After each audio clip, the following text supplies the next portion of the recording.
तो और ट्रांजेक्शन दी हुई cash receive from credit customers, जारी बात है कैश रिसीव क्रेडिट कस्टमर दिया है आपको तो आप ट्रेड क्रेडिट सेल्स से निकाल सकते हैं क्योंकि ट्रेड रिसीवेबल ओपनिंग क्लोजिंग भी दिए हुए हैं। लेकिन आगे पढ़ते हैं हम आगे।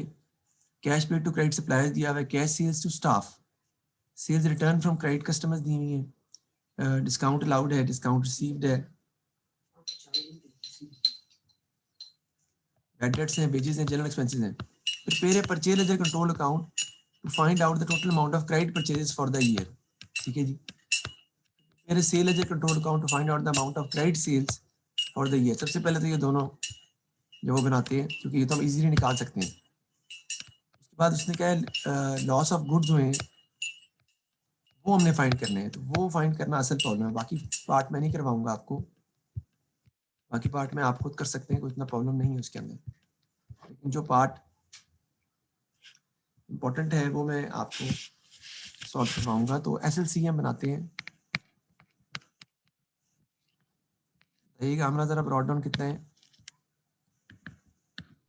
ये लास्ट क्वेश्चन नहीं है हमजा, 11 का क्वेश्चन है। अच्छा, हाँ ब्रॉड डाउन है 18,200।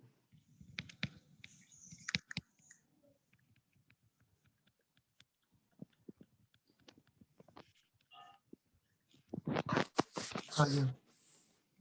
कैश रिसीव्ड है 103,160। ब्रॉड डाउन तो 17,000 है, सॉरी 18,200 ये सही कह रहा है, उधर लिखा है ना। हाँ। Very good. और 17,000 जो है ना वो आपका है जी। कैश रिसीव हमें दिया हुआ है जी 103,160। बैड डेट्स बताइएगा। 8200।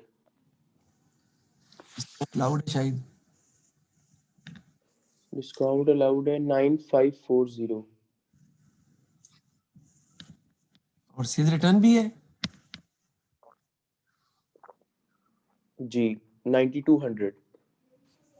ठीक है जी।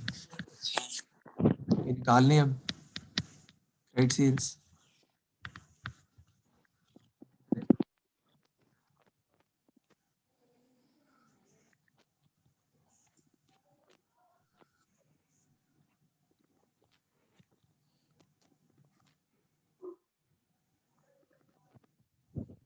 Sir, 12890. 128,900 जी। ये हमने निकाल लिया। ठीक हो गया जी। आगे हमने बनाना है जी किसका अकाउंट जी, credit sorry purchase ledger control account. Purchase ledger control account we are going to prepare in order to find credit purchases. तो वो हम बना लेते हैं। ELCA इधर आपका आ जाएगा ब्रॉड डाउन, वो हमें दिया हुआ है 16,600। आ जाएगा कैरिड डाउन, वो दिया हुआ है 14,800। फिर पेमेंट आ जाएगी, payment to suppliers 88400। Discount received दिया हुआ है 9,000 का। चीजें आप फाइंड कर लेंगे, करें जरा।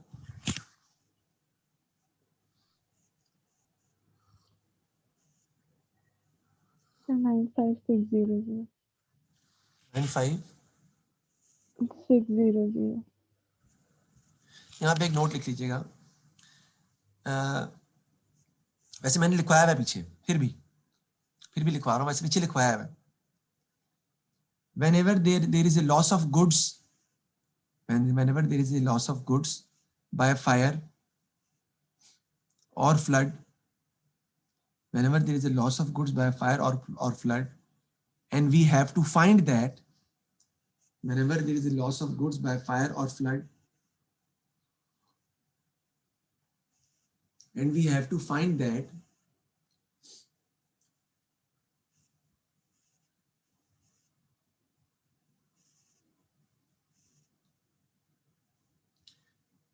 markup and margin will always be given in the question in order to find gross profit directly. Markup or margin will always be given in the question in order to find gross profit directly. ये इस सवाल के लिए नहीं है, ये हर उस सवाल के लिए है जिसमें इन्वेंटरी लॉस बाय फायर का पॉइंट आता है। हर उस सवाल में हम इस तरीके से ही इसको फाइंड करते हैं, उसमें मार्केट मार्जिन हमेशा दिया होता है। जब भी सवाल होता है ना कि इन्वेंटरी डैमेज हो रही है, हमने पहले ही किया है, मैंने होमवर्क में करने के लिए भी दिया था, तो जब भी सवाल आएगा कि इन्वेंटरी डैमेज हो रही है या फायर की वजह से खराब हो रही है या कोई ऐसा प्रॉब्लम आ रहा है, तो याद रखिए कि आपको हमेशा मार्कअप और मार्जिन जो है ना वो दिया होगा ताकि आप ग्रॉस प्रॉफिट डायरेक्ट फाइंड कर सकें। सर वो क्यों? क्योंकि आपने रिवर्स जाना है ना, इसलिए आप जीपी से रिवर्स जाएंगे, सेल और जीपी का फर्क निकालेंगे, कॉस्ट ऑफ सेल जाएगी, वहां से रिवर्स जाएंगे तो इन्वेंटरी लॉस बाय फायर की अमाउंट बैलेंसिंग फिगर से फाइंड करनी है आपने, क्योंकि वो तो दी नहीं हुई। अब एक बच्चे ने सवाल कर दिया, सर सामने क्वेश्चन में इन्वेंटरीज तो ओपनिंग भी दी हुई, क्लोजिंग भी दी हुई, आप कह रहे हैं, और लॉस बाय फायर की बात कह रहे हो। इसमें इन्वेंटरी लॉस बाय फायर जो है वो परचेज में से माइनस होती है, वो एक अलग अमाउंट है जो आपको एक्स्ट्रा निकालनी है, उसके लिए आपको रिवर्स जाके बैलेंसिंग फिगर से फाइंड करनी पड़ेगी, वो अभी करते हैं। लेकिन इस सवाल में ये वाला पॉइंट नहीं है, यानी कि मैं ये सवाल आपको इस पॉइंट की वजह से नहीं करवा रहा, ये पॉइंट हम पहले डिस्कस कर चुके हैं, ये कॉन्सेप्ट हम पहले पढ़ चुके हैं, इस कॉन्सेप्ट के सवाल हमने पहले किए हैं। बल्कि अभी हमजा तुमने जो मुझे सवाल की जो तस्वीर भेजी है, वो जो डिस्पोजल वाला क्वेश्चन भी वो वही उसमें है, inventory fire loss by fire, reverse जाके निकाला आपने, 600 आता है। जी जी, इसमें भी वो पॉइंट है, लेकिन इसमें कुछ पॉइंट और भी हैं जो कि थोड़ी टेक्निकली मैं सवाल करवा रहा हूँ। पहले बता दूं 11 का क्वेश्चन है, पेपर में आने के चांसेस बहुत कम है अब, लेकिन पहले इस तरह के सवाल पेपर में आते रहे हैं। 11 से पहले भी एक दफा 2004 में इस तरह का सवाल पेपर में आया हुआ है। सर किस तरह का? There are 3 types of sales in this question. बाकी पार्ट हमने कर लिए हैं, वह मुझे बता दीजिएगा, परचेज भी निकालनी है, सारा कुछ हमने कर लिया, उसको मैं अब मिटाने लगा हूँ। There are 3 types of purchase in this question. देखें, एक क्रेडिट सेल्स जो आपने निकाली है, 3 types of sales, I am sorry, एक क्रेडिट सेल जो आपने निकाली है वो तो है ही, उसके अलावा गौर करें क्वेश्चन में लिखी हुई कैश सेल्स टू स्टाफ, वो अलग है। Cash sales to staff question में अलग दी हुई है, देखें मैं दिखाता हूं, ये देखें कैश सेल्स टू स्टाफ वो अलग है, ठीक है जी। और इसके अलावा एक सेल्स और है जो कि उसने बताया हुआ है कि आपने कॉस्ट टू कॉस्ट सेल्स कर दी है, यानी बगैर प्रॉफिट पे आपने चीजें जो है ना वो सेल कर दी हैं, और वो क्रेडिट सेल्स में शामिल है, ठीक है जी। वो कहाँ बताया है? उसने आगे बताया हुआ है क्वेश्चन में। पीएलसीए बना लिया हमने, एसएलसीए बना लिया, ये तो हमारा कवर हो गया।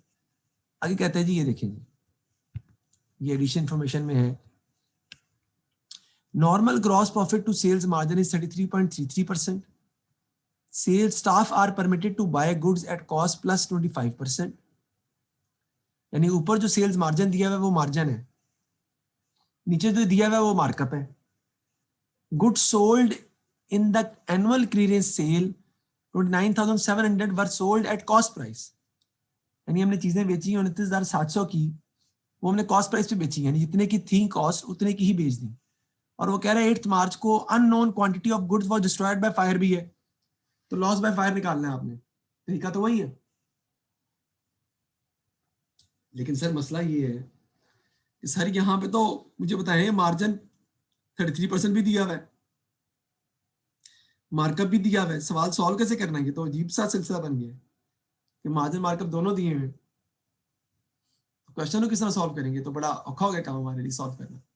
इसके लिए पूरा एक प्रोसीजर है जो कि मैं आपके थ्रू अभी करवाऊंगा, आपसे करवाऊंगा। सबसे पहले हम उसमें देखते हैं प्रोसीजर के अंदर जो मैं वर्किंग करने जा रहा हूँ, 3 किस्म की सेल्स है मेरे पास। एक ये जो 29,700 की है, जो मैंने उसी अमाउंट की बेच दी है जिस अमाउंट की हमें दी हुई है। एक दी हुई कैश सेल्स टू स्टाफ, पीछे देखें सवाल में लिखी हुई कैश सेल्स टू स्टाफ 10,750 की। इस पर कितने परसेंट प्रॉफिट है, इस पे मार्कअप है कितने परसेंट, 25%। Sales are permitted, staff are permitted to buy goods at cost plus 25%। Staff को जो आप सेल कर रहे हैं वो कॉस्ट प्लस 25% है और वो कैश सेल्स भी है वैसे। तो there are 3 types of sales, उसके बारे में हम पढ़ते हैं जी। एक है जी कैश सेल्स टू स्टाफ, कितने की है, अमाउंट कहिएगा जरा हमरा, कितने की है? 10750। 10750। इसके ऊपर मार्कअप है कितने परसेंट, 25% मार्कअप है। तो मार्कअप को मार्जिन में चेंज करना पड़ेगा पहले आपको, क्योंकि आपको तो सेल्स फिगर दी हुई है, तो वो आ जाएगा 25 और 125। फिर है जी annual clearance cell,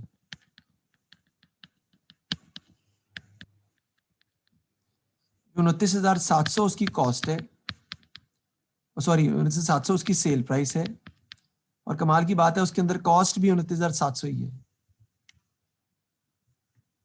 sir profit उसमें कितने हैं, कितना है, जीपी कितना है? जीपी उसमें 0 है, कोई जीपी नहीं है उसके अंदर, है ही नहीं, क्योंकि जितने की उतने की बेची। अब आगे आ जाएंगी आपकी रिमेनिंग सेल्स,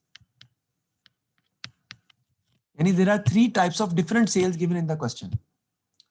सबसे पहले देखते हैं हम कि हमारे पास सेल्स टोटल कितने की दी हुई थी, जो हमें दी हुई बेसिकली 128,900। मेरे ख्याल ये निकाली है आपने, हमरा देखिएगा जरा।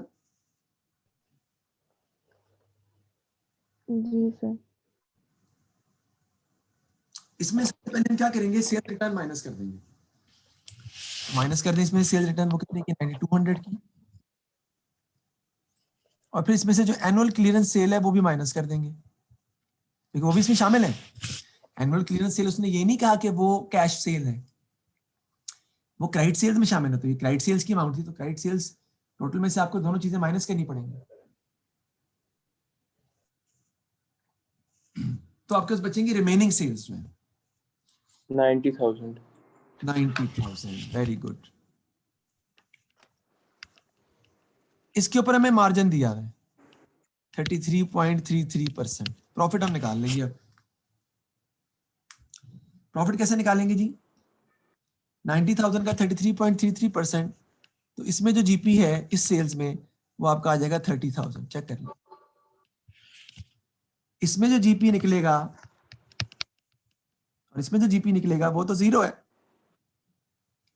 इसमें कैसे निकलेगा, पहले मार्कअप को मार्जिन में चेंज करेंगे। 25% मार्कअप है, मैंने चेंज कर लिया, 25 और 125 हो गया। 10750 इंटू 25 डिवाइडेड बाय 125, मेरे पास आ गया जीपी 2150। इसका जीपी भी आ गया, तो टोटल जीपी आपके पास कितना आ गया, 32150 is your total gross profit. अब ग्रॉस प्रॉफिट को आप सेल में से माइनस कर दो तो कॉस्ट ऑफ सेल्स भी आ जाएंगी, और आपका सवाल रिवर्स जाके इन्वेंटरी लॉस बाय फायर आप निकाल कैलकुलेट कर लेंगे। लेकिन इसमें दोबारा रिपीट करता हूँ, सवाल को दोबारा रिपीट करता हूँ। सवाल आपके सामने, मैं सवाल दोबारा सामने शो नहीं कर रहा आपको, क्योंकि सवाल आप लोगों के सामने है ऑलरेडी। मई जून 11 का सवाल है, बड़ा ही टेक्निकल सवाल है। सर इस तरह सवाल पेपर में आ गया तो हम कैसे करेंगे, यार पेपर में अगर आ गया इस तरह का सवाल तो डोंट वरी, इस तरह का ही होगा, तो आप कुछ ना कुछ कर लेंगे। अगर सर फर्क आ गया तो फिर अल्लाह बल तो बात है, फर्क आएगा नहीं, बल्कि ये सवाल कोई टीचर करवाता ही नहीं होगा कि यार मुश्किल है, रहने दो। तो जी पॉइंट क्या है, पॉइंट ये है कि हमारे पास 3 किस्म की सेल्स हैं, जरा गौर से सुनिएगा। एक है कैश सेल्स, जिसका क्रेडिट सेल से कोई ताल्लुक नहीं है, 10750 की। उसके ऊपर प्रॉफिट कितना है, मार्कअप है 25%। मार्कअप 25% है, तो हमारे पास तो सेल्स की अमाउंट है। 10750 जो है वो तो कैश सेल्स की फिगर है, वो कॉस्ट प्राइस तो नहीं है, वो तो सेल प्राइस है। तो उस पर 25 ओवर 125 करके मार्कअप को मार्जिन में कन्वर्ट किया, माइनस किया, तो मेरे पास जीपी आ गया 2150। ठीक हो गया जी। दूसरी सेल आपकी है एनुअल क्लियरेंस सेल, आपने जो की है वो आपने कैश पे नहीं की, वो क्रेडिट पे की है। इसका मतलब है जो टोटल क्रेडिट सेल्स हैं उसमें ये सारी सेल्स शामिल है, मौजूद है, उस पर आपने कोई प्रॉफिट नहीं कमाया, जितनी कॉस्ट थी उसी पर आपने उसको बेच दिया, तो उसका जीपी तो जीरो ही होगा सारी बात, क्योंकि आप कॉस्ट टू कॉस्ट बेच रहे हैं। सर कहाँ लिखा हुआ है? लिखा हुआ है, पढ़ लें। बाकी जो सेल्स है भाई 128900 में से सेल्स रिटर्न आपको माइनस करनी है मेरे भाई, सेल्स रिटर्न माइनस करनी है। सर वो पहले नहीं कर दी हुई, और भाई वो एसएलसीए में की थी। जब आप इनकम स्टेटमेंट बनाओगे तो सेल में सेल रिटर्न माइनस नहीं करोगे, तो 29,700 भी इसमें शामिल थी, वो माइनस कर दी, बाकी रिमेनिंग सेल्स आ गई 90,000, और बाकी जो रिमेनिंग सेल्स हैं कहता है उसके ऊपर मार्जिन है 33.33%, वो मैंने कैलकुलेट कर लिया, तो बस जीपी आ गया 30,000। टोटल जीपी जो तमाम सेल्स पर आ गया वो मेरे पास आ गया कितना, 32,150 का। और टोटल सेल्स मेरे पास कितनी आएंगी वो भी मुझे निकालनी है, वो है 128900 प्लस 10750। कैश सेल्स भी तो ऐड होनी है ना टोटल सेल्स में भाई, टोटल सेल्स में तो कैश सेल्स भी ऐड होनी है ना। ठीक है जी, तो 139650 आपकी आती है टोटल सेल्स। यहां तक कोई मसला तो बताएं, फिर मैं आगे इनकम स्टेटमेंट थोड़ी सी बना के समझाता हूँ, अगर आगे शुरू करता हूँ। बताएं कोई प्रॉब्लम है तो, समझ आ गई इसकी? टोटल सेल क्या आती है? वो बाद में बताता हूँ, यहाँ तक मसला जो सामने नजर आ रहा है ये ठीक है। हाँ जी, नहीं इसमें नहीं है। हाँ ये आप कह सकते हो मुझे, सर बड़ा अजीब सा सवाल था ये तो। जी है जी, जी बिल्कुल है, हम ये नहीं देख रहे अजीब है, अगर ये हम देख रहे हैं समझ आ रही है, समझ आ गई है काफी। आगे चलते हैं जी। अब टोटल सेल्स मेरे पास कितनी है, मेरे पास क्रेडिट सेल्स है ये वाली 128900 की, और मेरे पास कैश सेल्स भी है, दोनों को मिलाएंगे तो टोटल सेल्स आएंगी ना 128900 plus 10,750, that is my total sales 139650। अब मैं उसके लिए बनाता हूं क्या भला, जो मैंने बनानी है इनकम स्टेटमेंट।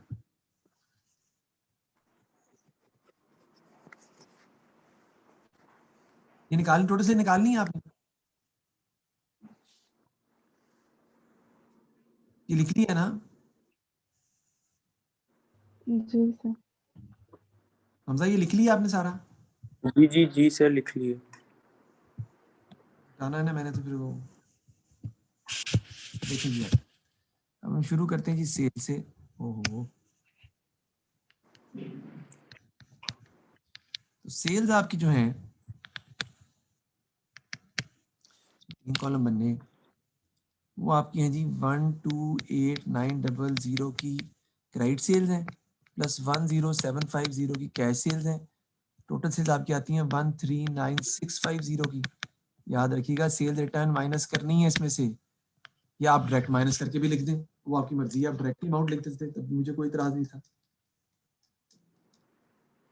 तो आपकी सेल्स आती हैं 130450। इसमें अब कैश सेल्स भी शामिल है और इसमें क्रेडिट सेल्स भी शामिल है, और रिटर्न माइनस कर दिए आपने,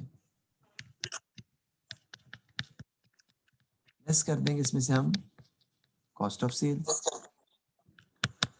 ओपनिंग इन्वेंट्री, ऐड परचेजेस। बताएं जी परचेज कितनी है, लेस क्या आ जाएगा, लॉस बाय फायर, वो नहीं पता मुझे। बताएं ओपनिंग इन्वेंट्री कितनी है जी,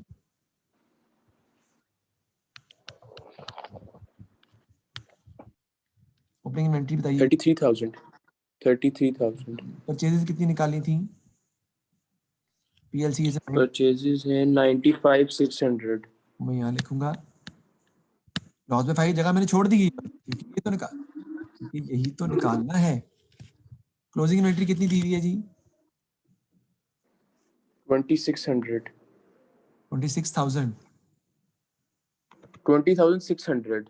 अच्छा 2600। ओके, जीपी हम पहले निकाल चुके हैं, जीपी हमने निकाल ली है 32,150। समझ आई बात की हमजा? अब यहाँ से रिवर्स जाना, जी सर। ये तरीका होता है फाइंड करने का, जो आपने फाइंड करनी इन्वेंट्री लॉस बाय फायर, ये फॉर्मेट है उसका। तो 130450 में से माइनस करूंगा 32,150, जीपी माइनस कर दूंगा, तो मेरे पास कॉस्ट ऑफ सेल्स आ जाएंगी डायरेक्टली एक मिनट सर, दोबारा बताइएगा क्या किया? 000। क्या सेल्स में से जीपी माइनस करूंगा तो कॉस्ट ऑफ सेल जीपी कहाँ से आया? जीपी तो वो मार्जिन वगैरह जो मतलब पहले भी हमने निकाल चुके हैं। कॉस्ट ऑफ सेल्स तो आती सेल्स माइनस जीपी से यार, वो तो हाँ। करते हैं, हम्म। अच्छी बात है। जी। तो जी हमने दोनों का डिफरेंस ले लिया, सेल्स में जीपी निकाला तो मेरे पास कॉस्ट ऑफ सेल्स आ गई 98300।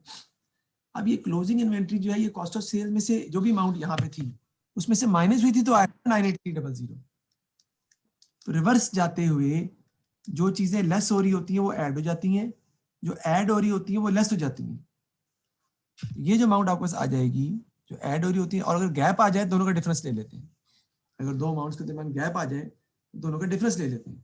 तो मैंने क्या किया 98300 प्लस 20,600, मेरे पास अमाउंट आ गई टोटल 118,900। उसमें से ओपनिंग इन्वेंट्री माइनस कर दूंगा मैं, तो मेरे पास परचेजेस की अमाउंट आ जाएगी, नेट परचेजेस की वो आ जाएगी 85900।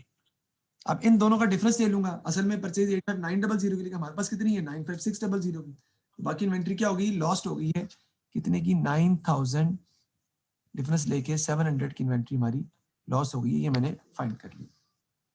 ये है जी इसका। बाकी इनकम स्टेटमेंट तो आप बना ही लेंगे। असल पॉइंट ये था कि लॉस बाय फायर का पॉइंट भी दोबारा रिपीट हो गया और इसके अंदर हमने सर ये 118,900 निकालने के बाद क्या किया है? 118,900 में से मैंने ओपनिंग इन्वेंट्री रिवर्स जब जाए तो दोनों का डिफरेंस ले लिया ना। ओपनिंग इन्वेंट्री में परचेज ऐड करके आई थी ना अमाउंट, ये 118,900। आपको ये चीज क्यों तंग करती है आखिर? इन दोनों का डिफरेंस लिया तो 85900 आ गया।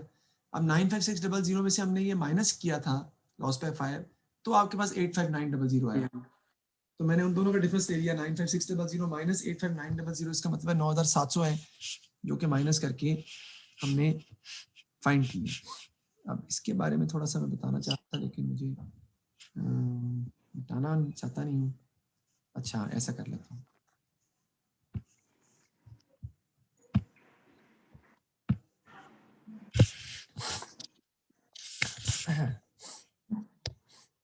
आपको चीज मेरा तंग कर रही है। देखें जी 5 6 8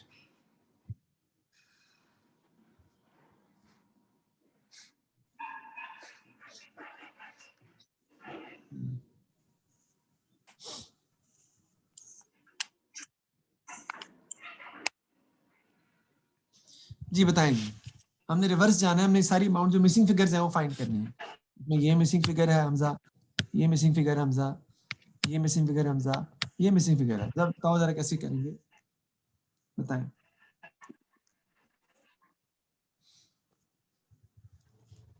आपने निकालनी है हमजा, मिसिंग फिगर आपने निकालनी है। ये क्या हो गया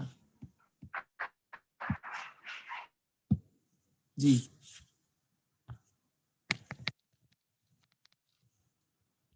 नहीं कैसे निकालेंगे, कैसे कैसे करेंगे? ये निकालनी है, उसके बाद ये निकालनी है, उसके बाद ये भी निकालनी है जी। बताइए। बाकी रूल में बता सकता हूँ लेकिन है तो ये सिंपल मैथ।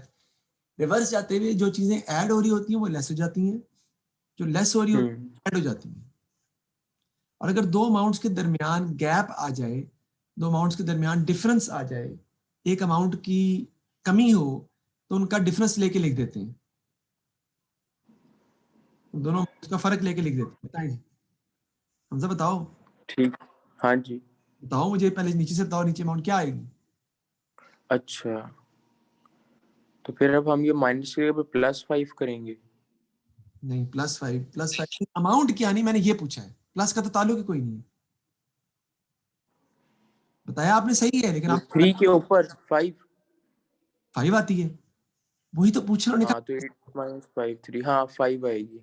यार ये तो आपको आपने गलत तरीके से निकाली है। तो आपने देखो गैप आया था ना। हाँ नहीं सही था, सही सही कहा तुमने, गैप आया था, आपने क्या किया दोनों का डिफरेंस ले लिया। अब अमाउंट बहुत छोटी छोटी है तो आपको मुश्किल नहीं हुई, अमाउंट बड़ी होती है तो आप कहते हो पता नहीं क्या हो रहा है, आपको मुश्किल होती है। जबकि ये तो बहुत सिंपल सी चीज है भाई। 3 कुछ माइनस हुआ था तो 3 आया था, पता नहीं क्या माइनस हुआ है, दोनों का डिफरेंस ले लिया 8 - 3 या 3 - 8, फर्क कितना आ गया 5 का, तो ये 5 है। आगे बताओ, दूसरी अमाउंट बताओ। -6 किया था तो 8 आया था, किसी अमाउंट में से -6 किया था तो 8 आया था, वो अमाउंट क्या है? -6 किया था तो 8 14। 14 कैसे किया? माइनस हो रही थी उसको भाई 8 में ऐड कर लिया, 8 + 6 कर लिया, माइनस हो रही तो प्लस कर लिया, 14 आ गया। अब ऊपर किसी में +5 हमने किया था तो 14 आया था, तो ऊपर क्या है? 14 + 5 कर देंगे। नहीं नहीं, गलत है। 14 + 5 कर देंगे तो वो तो आपका आ जाएगा, अच्छा अच्छा अच्छा अच्छा, नहीं 14 - 5 कर देंगे, ठीक है। तो कितनी आ जाएगी? 9। समझ आई बात ही? 9 नहीं समझ आई अभी भी? जी, नहीं आ गई है सर। हाँ, नहीं क्योंकि आपको बार बार प्रॉब्लम कर रहा है ये, जो चीज मुझे समझ आ जाती है कि आपको बार प्रॉब्लम कर रही है, तो मुझे अब समझ आ गई, मैं पकड़ लेता हूँ उसको, और फिर इसको मैं चाहता हूँ कि आप एक दफा उसको अच्छे तरीके से कर लो, इसको लिख लो चाहे, ताकि दोबारा फिर आपको दोबारा वही चीज कंफ्यूज करती है ना, इस पॉइंट से मैं कर रहा था। ठीक है sir. It's not about how you understand things. It's about that you understand things, but you again understand things. You again the same thing creates the problem. Yani the whole question does not create problem for you again. Only the same particular thing which you have asked for, that usually creates the problem again. हमने उस particular era पे workout करना है, हमने उस चीज कमी को पूरा करना है। उस कमी को कैसे पूरा करेंगे? अगर कुछ तंग कर रही हो तो उसके 2 तरीके। नंबर 1, या तो उस पर स्टार बना के उसकी वर्किंग अलग से लिख ली जाए और उसको दोबारा से देख लिया जाए, या स्टार बना के वर्किंग रख ली जाए और अपनी वर्किंग को दोबारा पीछे मुड़ के देखा जा सके, ताकि ये 2 तरीके हैं उसके। ठीक है, आगे जी चलते हैं।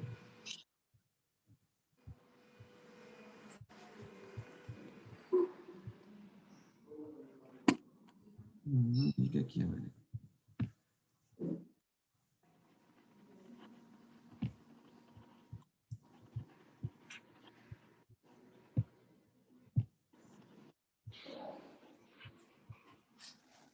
हमारा क्वेश्चन हो गया जी, ये आगे आप कंप्लीट खुद कर लीजिए, कोई मसला नहीं इसके अंदर।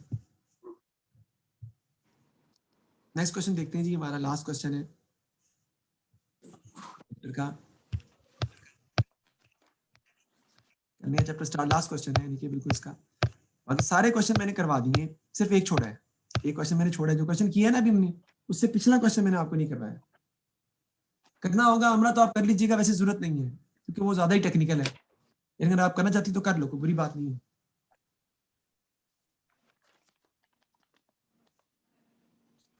आया तो ये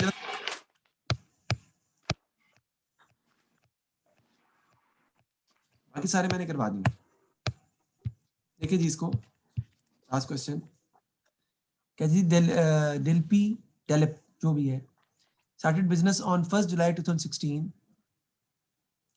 for the year ending 30th June. The following information relates to his sales and purchase were as follows: bank payment to credit suppliers, cash purchases, credit purchases, cash purchase return and discount received है, और sale ledger control account balance भी दिया हुआ है आपको 30 जून 2017 का।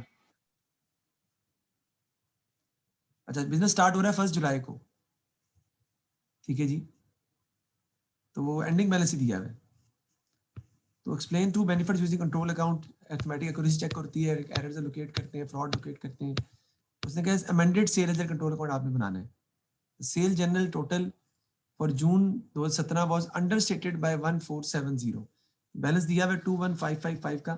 मैं आपको बना के दिखाता हूँ, हालांकि हमने टॉपिक पढ़ा हुआ है, लेकिन फिर भी हम इसको दोबारा आपके लिए मैं बना देता हूँ।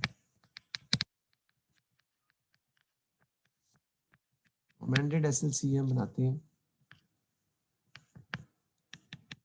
ब्रॉट डाउन आपको दिया हुआ है सर, ये इनकम्प्लीट रिकॉर्ड में इन्होंने जो है वो amended sale ledger control account भी ऐड कर रहे हैं, they are also going for BRS also, some part has come from BRS also. भाई ऐसे ही है ना, सारी बात ए लेवल से, तो मैं चीजें चेंज करता है। 21555 आपका दिया हुआ है बैलेंस पहले से, कंट्रोल अकाउंट उसका सेल लेजर का जो बैलेंस है। लेकिन गौर कीजिएगा आप कि बैलेंस ब्रॉट डाउन 21555 दिया हुआ है, लेकिन आपको सेल लेजर कंट्रोल अकाउंट का एंडिंग बैलेंस भी अच्छा वो यही है 21555 ही दिया हुआ है। ओके सही है, तो हमने लिख दिया।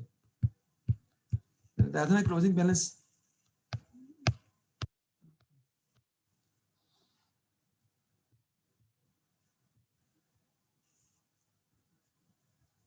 ठीक है जी। तो इसका बनाते हैं हम, स्टार्ट मैंने कर दिए 21555 देखते हैं हम।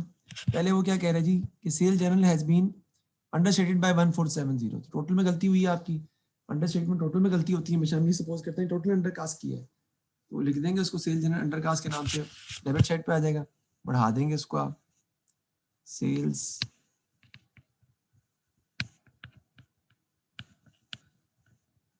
सेल जनरल अंडरकास्ट के नाम से हम या वो लिख देंगे। फिर कहता है जी customer invoice for entered in the sale journal as 2190, आपने लिखना था 2910, यानी कि कस्टमर टू सेल्स एंट्री करनी थी या trade receivable to sales entry करनी थी 2910 से, आपने कर दी 2190 से, कम से कर दी है। तो अब आप क्या करेंगे, उसको आपको इजाफा करना पड़ेगा।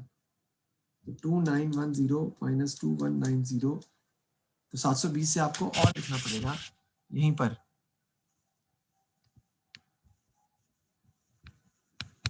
सेल्स इनवॉइस इनकरेक्टली रिकॉर्डेड, क्योंकि कम लिख रिकॉर्ड कर दी ना आपने, 720 आपका आ जाएगा then। ठीक है जी, हमारा चेक करती रहना अमाउंट वगैरह को गलती वगैरह ना मैं कर रहा हूँ, माइनस प्लस करते हुए देख लेना। 720 आता है ना। डिस्काउंट लाउड है जी 435 का was debited to sale ledger control account, करते क्रेडिट आपने डेबिट कर दिया है। डिस्काउंट लाउड को क्रेडिट करना था आप, डबल अमाउंट से कर देंगे अब हाँ जी, क्रेडिट। डबल अमाउंट से आपको क्रेडिट करना पड़ेगा। डिस्काउंट लाउड डेबिटेड के नाम से ही लिख देते हैं, 35 870 आ जाएगा आपका।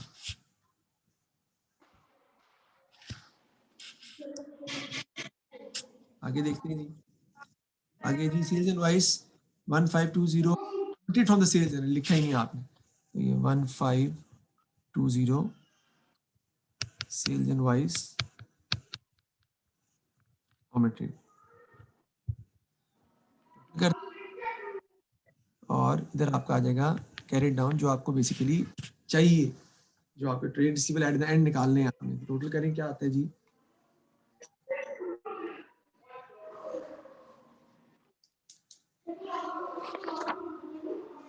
25265 माइनस कर देंगे 870, आपके ट्रेड रिसीवेबल आ जाएंगे 24395 के। समझ आ गई है? ठीक है,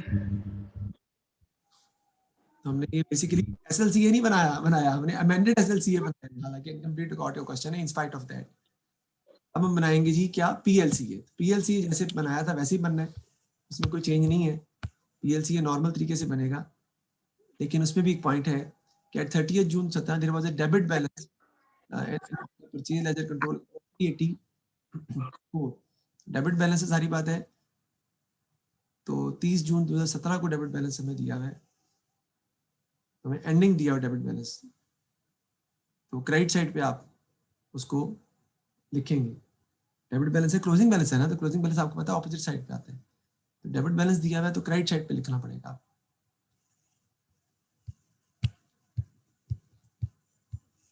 वापस चलते हैं,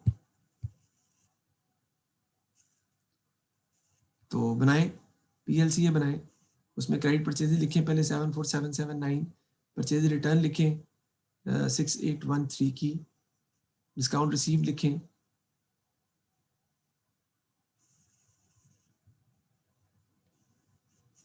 बनाइए, आपने खुद बनाना है। क्रेडिट परचेज लिखें क्रेडिट साइड पर, तो क्रेडिट परचेज लिखें क्रेडिट साइड पर आएगी ना पीएलसीए की 74779, बना दूं,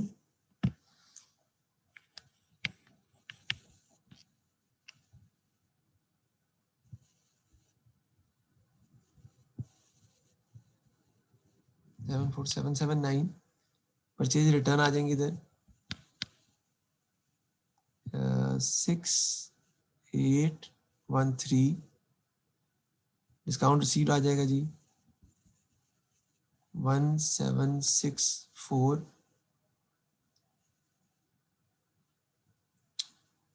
कैश परचेज तो आती नहीं है। उसके अलावा नीचे दिया है उसने आपको जो आपका इधर आ जाएगा कैरी डाउन बैलेंस देख लेते हैं जाके एंडिंग बैलेंस दिया है ना ऑपोजिट साइड पे लिखेंगे कितना है 384 384 इधर आएगा जो नेचुरल वाला है वो तो निकालना है आपने जो नेचुरल वाला है जो ओरिजिनल वाला है वो आपने निकालना है अभी 384 तो ये कैरी डाउन निकाल लीजिए क्या आता है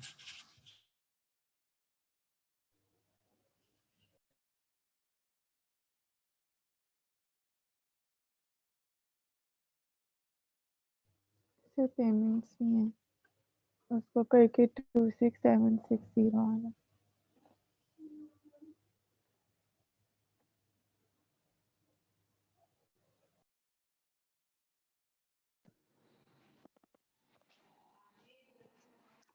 66586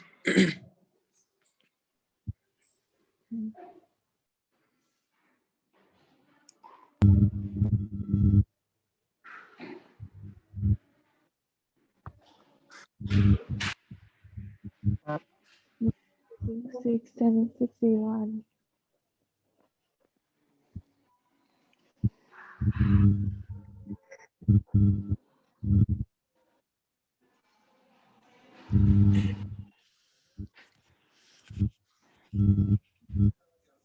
आंसर बताइएगा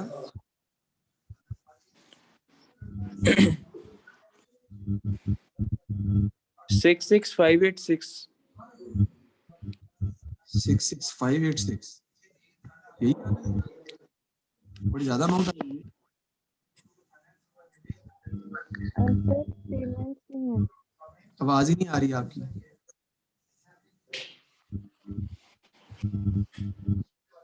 सर पेमेंट्स नहीं है क्या हाँ पेमेंट टू सप्लायर जो है वो लिखी नहीं हमने वो ऊपर लिखी है bank payment to credit supplier 39 क्या है यार 39826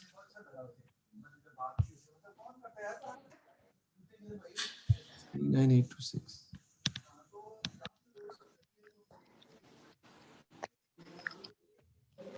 ठीक है जी तो हम निकालें क्या निकलते हैं 26760 26760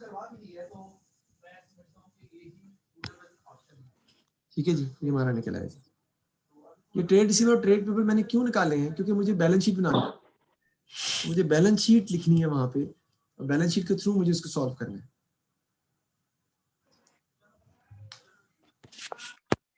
बैलेंस शीट बनानी है बैलेंस शीट के थ्रू जो है ना हमने सॉल्व करना है इसको शो करना है तो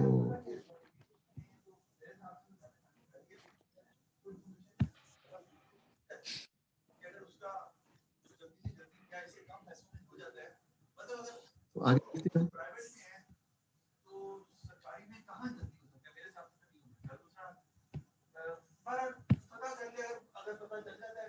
आगे देखते हैं हम नेक्स्ट क्वेश्चन में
ये हो थोड़ी सकता आज हाँ तुम जी। पूछ सकते हो तुम बहरहाल देखो वो मैंने क्या कहता है मैं पता करता हूँ तुम भी पता कर लो ठीक अच्छा जी, नेक्स्ट देखते हैं बैंक पे। अब आपने क्या करना है, अब आपने उसने क्या बैलेंस शीट बनानी है, आपने ये लिखा है prepare statement of financial position, तो बैलेंस शीट आपने इसकी बनानी है सवाल की। बैलेंस शीट बनाने जा रहा हूँ, प्रॉफिट इसमें बैलेंसिंग फिगर होगी, प्रॉफिट क्वेश्चन में नहीं दिया हुआ, तो profit is going to be a balancing figure in the question. तो if you just go through the balance sheet, if I want to go for a balance sheet, तो मैं यहाँ पे लिखता हूँ स्टेटमेंट ऑफ फाइनेंशियल पोजीशन जो मुझे बनानी है।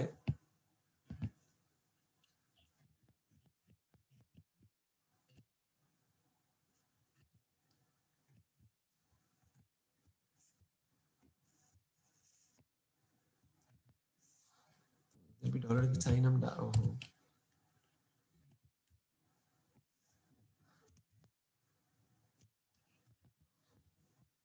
सबसे पहले इधर आपके क्या आ जाते हैं,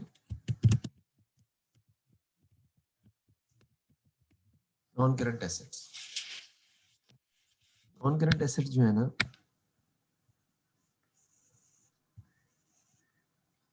ये क्या हो गया,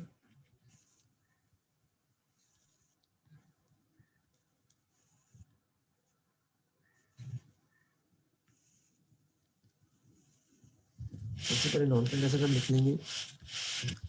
इसमें आपका जो देखिए अगर क्वेश्चन में आपके नॉन करंट एसेट में सबसे पहले क्या लिखा हुआ है इसमें, यहाँ पे ये हमने खरीदा बैंक पेमेंट्स में लिखा है मोटर व्हीकल 13,560 का, और उसने कहा इस पर डेप्रिसिएशन 25% है यूजिंग रिड्यूसिंग बैलेंस मेथड। तो रिड्यूसिंग बैलेंस मेथड हो तब भी हमारे पास तो वैल्यू ही एक है, क्यों, बिजनेस अभी नया स्टार्ट हुआ है ना, बिजनेस नया स्टार्ट हुआ है, शुरू में पहला पहली लाइन पढ़े सवाल में आपको पता चलेगा बिजनेस नया स्टार्ट हुआ है, तो इसलिए आपका जो मोटर व्हीकल है वो आ जाएगा इधर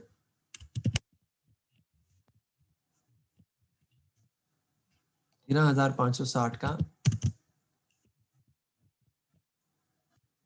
इसमें से मैं माइनस कर दूंगा डेप्रिसिएशन, सारी बात है,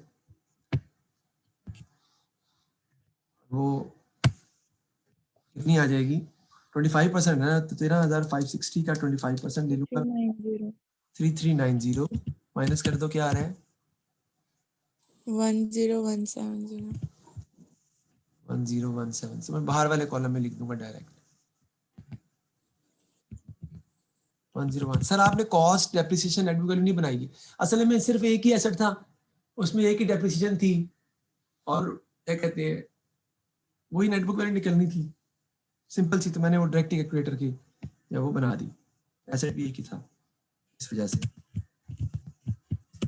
पुरानी डेप्रिसिएशन तो दी नहीं हुई, कि पहले से भी डेप्रिसिएशन हुई पड़ी हो आपके पास, एक्यूमुलेटेड भी नहीं पता कि आप कहते जी हाँ लिखते कॉस्ट फिर accumulated depreciation net book value, वो तो दी नहीं हुई आपको, इसलिए मैंने कहा चलो उसको डायरेक्ट ही हम जो है वो मतलब कर देते हैं।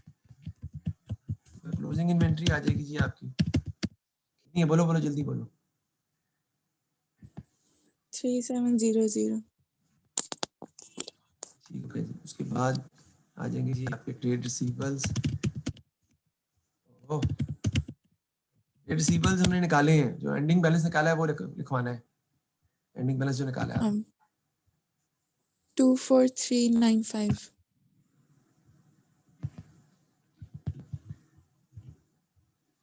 अच्छा 24395 क्यों नहीं लिख रहा, ओके। कोई कैश वगैरह दिया बैंक, जी सर. क्या है बैंक है, cash in hand 360. Sir bank credit है, अच्छा मतलब ओवरड्रॉन है. ठीक है, कैश इन हैंड 360 का आ गया।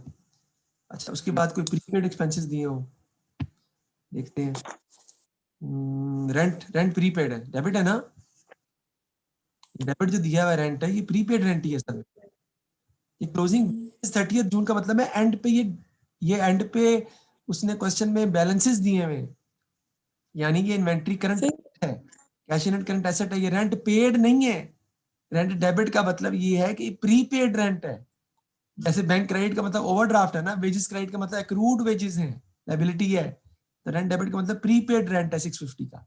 ये बड़ा इंपॉर्टेंट पॉइंट है, इससे गलती मत हो जा कर दीजिएगा।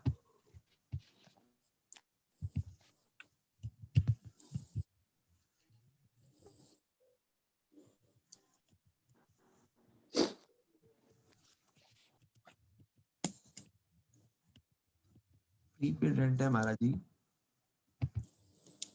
650 का। टोटल रिलायंस का कितना आता है जी?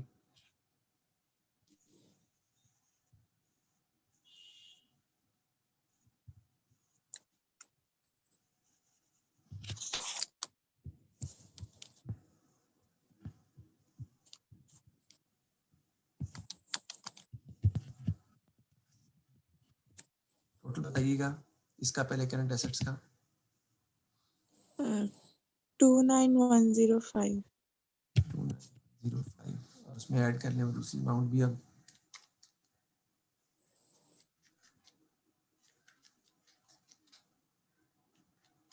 Three nine two seven five. 39275।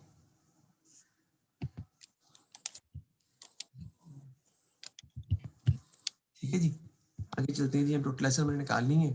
अब हमारे पास आ जाएंगे G capital, capital and liabilities.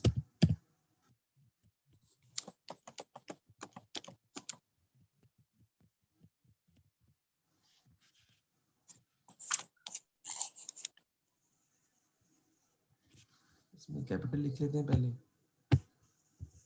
Profit की जगह हम छोड़ देंगे। कितना है जी कैपिटल जो नया इंट्रोड्यूस करवाया हमने? 10500.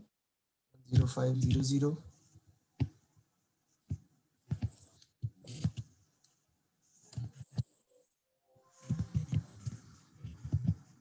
एड प्रॉफिट ये हमें नहीं मालूम।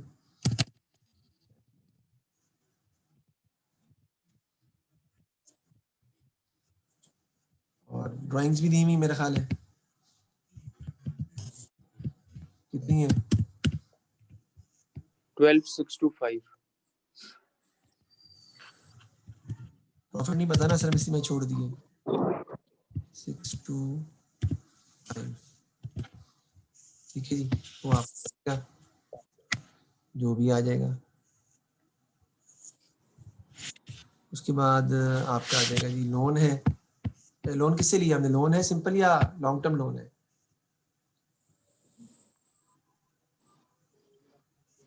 बताइएगा। Sir, loan long term. Long term. हाँ, सिंपल लोन लिखा हुआ है सिर्फ word. Repayable Loan to from what 2021 लिखा हुआ है ना, तो लॉन्ग टर्म हुआ। हाँ वो तो लॉन्ग टर्म ही है, लेकिन मैं सिर्फ देख रहा था कि लिखा क्या हुआ है। Loan from the bank. यार ये क्यों आगे जा रहा है? ये भी आगे जा रहा है जी।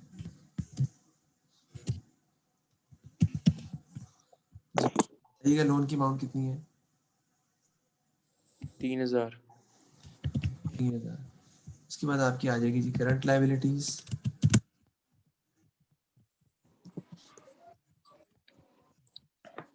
इसमें आपके ट्रेड पेबल्स हैं।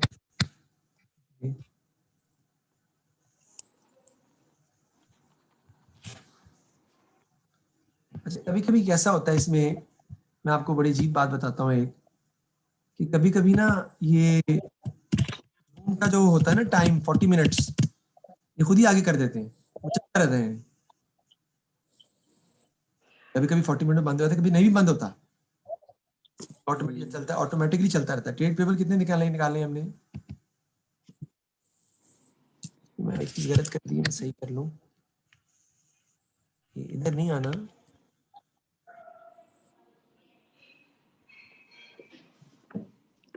26760। बाहर लिखना है ना मुझे, नॉन करंट लायबिलिटीज में।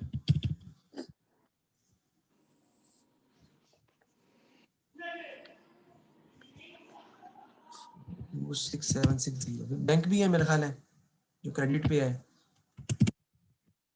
और वेजेस भी हैं जो एक्रूड। वेजेस भी है मेरा अगर टाइम चले। बैंक बताएं। बैंक है 856। 856। वेजेस और 1890। नहीं है मेरे पास, तो मुझे यहाँ लिखना पड़ेगा। सर जी सर वो जो ट्रेड पेबल था उसके तो 2 कैरी फॉरवर्ड थे ना। एक जस्ट करके लिखना पड़ेगा आपको, बल्कि ऐसे में होता ही है, मैं बताता हूँ आपको। ट्रेड पेबल्स का डबल कैरी फॉरवर्ड होते हैं ना, तो उसमें जो आपका डेबिट बैलेंस शो हो रहा है ना, कितनी अमाउंट है उसकी? 26760। नहीं नहीं नहीं नहीं नहीं, छोटी अमाउंट है उसकी, 835 समथिंग ऐसा है। 384। 384 ट्रेड पेबल्स के हैं ना वो। जी। हाँ, तो वो आपको ट्रेड रिसीवेबल में ऐड करके लिखना है, याद रखिएगा। ये एमसीक्यूज में बहुत दफा ये आता है। तो यहाँ पे आप 24395, इसमें यहाँ पे आप ऐड करेंगे, वहां नहीं 3, क्योंकि रिसीवेबल है ना बेसिकली, तो बन गए आपके वो, उनसे पैसे लेने हैं हमने, बल्कि देने नहीं लेने हैं। इसमें ऐड करके लिखेंगे 24395। बस सवाल सामने नहीं था ना मेरे, ना वैसे मिस हो गया। ये फर्क होता है बोर्ड पे पढ़ाने का और इसमें ऑनलाइन का। 24395 प्लस 384 2477। 2479। इसको कोई बात नहीं, ठीक है, लिख लें। टोटल को भी मुझे दोबारा बता दीजिएगा।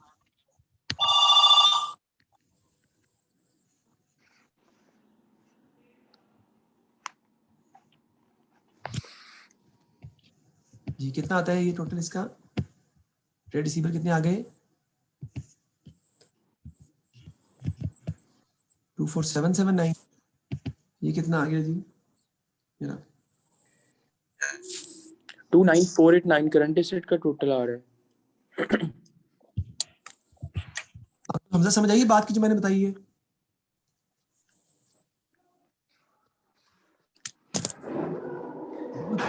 और जो थे वो वाले ट्रेड पेबल्स हैं जिनको हमने पैसे ज्यादा पे कर दिए थे, ओवर चार्ज कर दिया था उन्होंने हमसे, हमने एडवांस पे कर दिया था। तो ये कहाँ लिखा है कि ओवरचार्ज किए हमने? लिखा थोड़ी होता है यार, क्या कहते हैं अकाउंट में हमने पढ़ा है ये कि there can be two balances in sale ledger control account, purchase ledger control account, and when there can have a debit balance and there can have a credit balance in sale ledger control account. Credit balance का मतलब ये होता है कि आपने, या तो credit balance तभी हो सकता है ना जब आपने ट्रेड रिसीवेबल से पैसे ज्यादा लिए वापस करने। इस तरह ट्रेड का जो क्रेडिट बैलेंस है, यानी कि बैलेंस आप बोल सकते हैं जब आपने गलती से उनको ज्यादा पे कर दिए पैसे और आपने उनसे वापस लेने। और ट्रेड रिसीवेबल्स का भी बैलेंस हो सकता है आपका ओपनिंग या क्लोजिंग, कि वो आपने पैसे वापस नहीं। तो क्लोजिंग बैलेंसेस हमेशा ऑपोजिट साइड पे लिखे जाते हैं, ये हम डिस्कस पहले कर चुके हैं, जब कंट्रोल अकाउंट में पढ़ा है, सिंपल कंट्रोल अकाउंट में पढ़ा है। आपने अगर आप वो निकालोगे तो उसमें लिखा भी हुआ है, थ्योरी में भी लिखा हुआ है मैंने।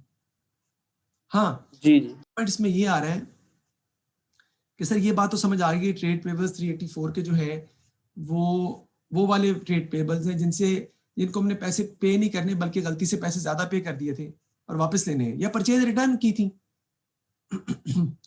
परचेज रिटर्न की थी, लेकिन उन्होंने यानी वो चीजें वापस कर दी हैं कि उन्होंने पैसे नहीं दिए अभी तक। फर्क ये है कि वो ट्रेड पेबल में से माइनस नहीं करेंगे, वो ट्रेड रिसीवेबल में ऐड करेंगे, ये पॉइंट नहीं है।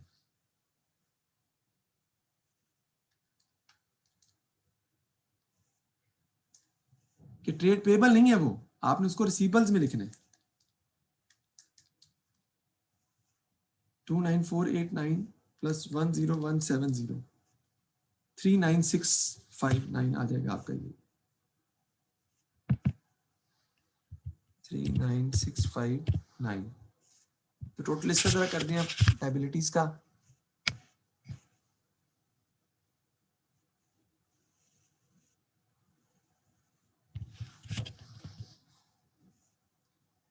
ये क्या आ जाएगा जी आपका 189। सर जी जी एक लोन दिया हुआ है, मतलब बैंक पेमेंट 500 हुई है लोन की। लोन कम हो जाएगा आपका, फिर पहले इसको मैं कर लूँ प्लस 856, टोटल आपका आ जाएगा 29506।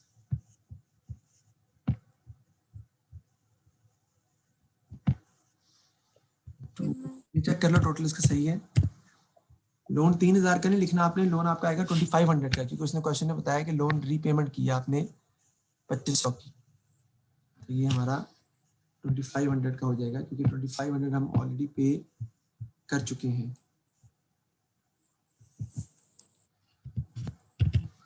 ओके, आप क्या करेंगे जी, टोटल सारी बात है सेम आना चाहिए, यानी टोटल जो ऊपर वाली फिगर है वही नीचे होनी चाहिए, यानी नीचे भी टोटल यहाँ पर जो लिखना है आपने, अब मेरा ख्याल है it is difficult for me to write it down because of the space, लेकिन अगर ये जगह बन जाए मैं लिख लूंगा इसके। सर क्लोजिंग कैपिटल क्या है? जी ये आ जाएगा 39659, उसमें से माइनस कर दूंगा ना मैं, -2 रिवर्स जाऊंगा, 29506 माइनस 2500, तो क्लोजिंग 7653 आ रहा है।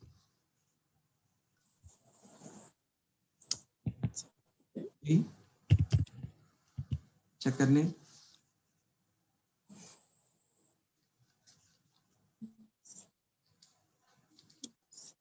प्रॉफिट मेरा आ जाएगा 9778।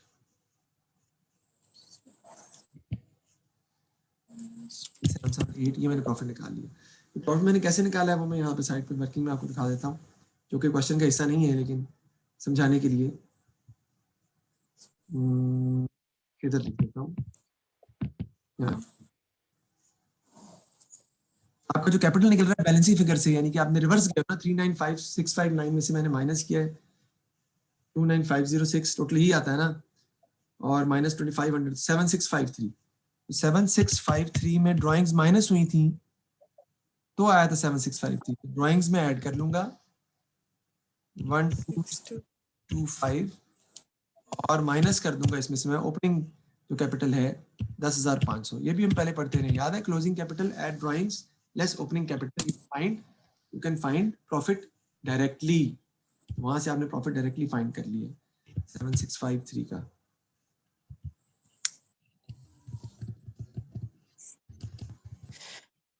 ठीक है जी, बताइए समझ आ गई जी, मसला तो नहीं है? नहीं सर। तो ये लास्ट क्वेश्चन था हमारा जो थोड़ा सा डिफरेंट था, हमने सॉल्व किया है। भाई रिवर्स जाना समझ आया आपको? वैसे तो ये प्रॉफिट वाला तो सिंपल है, क्लोजिंग कैपिटल एट ड्राइंग्स हमने ये जी पढ़ा सर। ये फॉर्मूला, लेकिन रिवर्स वाला तरीका ये बनाया है मैंने, तो लेस हो रही है जब गैप आया दो अमाउंट के मान तो उनका डिफरेंस, ये चैप्टर हमारा कंप्लीट हो हाँ गया। जी। तो अच्छे तरीके से आप जो है सॉल्व, तो इसका टेस्ट भी इंशाल्लाह तक रख लेंगे। तो कल क्लास हमारी इसी टाइम पे होगी 12:30 पे, और कल हम अपना फिर नेक्स्ट चैप्टर जो है वो स्टार्ट करेंगे इंशाल्लाह, पार्टनरशिप जो है ना वो हम स्टार्ट करेंगे, लेकिन रिवीजन अपनी रखें क्योंकि हमारा जो एएस का कोर्स है वो बहुत ज़्यादा नहीं है, आप कह रहे हैं कि है हमारा पार्टनरशिप है, फिर उसके बाद कंपनी है और फिर कॉस्टिंग के चैप्टर्स हैं, तो डेफिनेटली ये बात नहीं है, लेकिन मार्च से पहले, मार्च तक 15 मार्च तक शायद हमारा ख़त्म हो जाएगा ये एएस हमारा, फिर हम दोबारा पास पेपर एनुअल स्टार्ट करेंगे और उसको दोबारा हम सॉल्यूशंस का स्टार्ट करेंगे तरीके से इसको। ठीक हो गया जी, तो अल्लाह हाफिज, इसको घर में ओके सर, अल्लाह हाफिज़। अल्लाह हाफिज़।